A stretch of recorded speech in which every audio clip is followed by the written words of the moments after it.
High বন্ধুরা, আজকে সকালে আমাদের জলখাবারে লুচি আর ছোলার ডাল। দেখো, ছোলার ডালটা আগে থেকেই বানিয়ে ফেলেছি।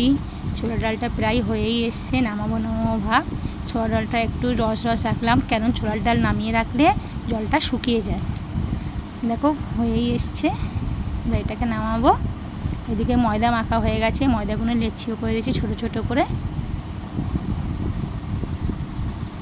বেশি করা হয়ে গেছে। এদিকে কিছু ময়দা বেলেও নিয়েছি, কড়াই তেলও বসিয়ে দিয়েছি, গরম হয়ে এসছে তেলটা।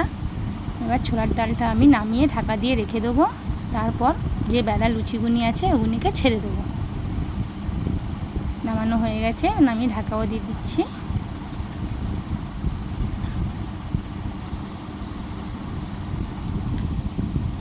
দেখো বেলা লুচিগুনি এক একটা করে ছেড়ে দিলাম তেলের মধ্যে।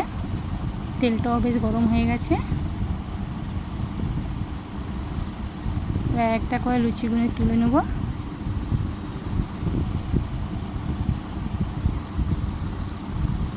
লুচিগুনি প্রায় ভাজা হয়ে এসছে। তাই আজকে আর মেয়েদের সকালবেলায় টিফিনে ভাত তরকারি দিলাম না। ওরা বললো, মা লুচি যখন করছো ছোলার ডাল আর লুচিটাই আজকে টিফিনে নিয়ে যাব। তাই বেশি করেই একটু লুচিটা করে ফেললাম, সকালে টিফিনটাও হয়ে যাবে আর মেয়েরা অফিসে টিফিনটাও নিয়ে যেতে পারবে। দেখো অনেক লুচি ভাজা হয়ে গেছে, কিছু আরও বাকি আছে। এদিকে ছোলার ডালটাও হয়ে গেল।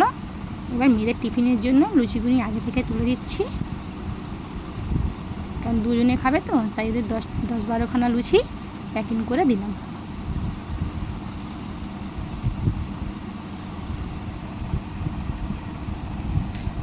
দশ 12টা লুচি প্যাকিং করা হয়ে গেল। ছোলার ডালটাও বাটি করে একটা দিয়ে দিলাম। ছোলার ডালটা গরম আছে, তাই বলেছি অফিসে গিয়ে ছোলার ডালটা এনে খুলে রেখে দেয়, নাহলে খারাপ হয়ে যেতে পারে। প্যাকিং করা হয়ে গেল। আগে ওদেরটা তুলে রাখলাম।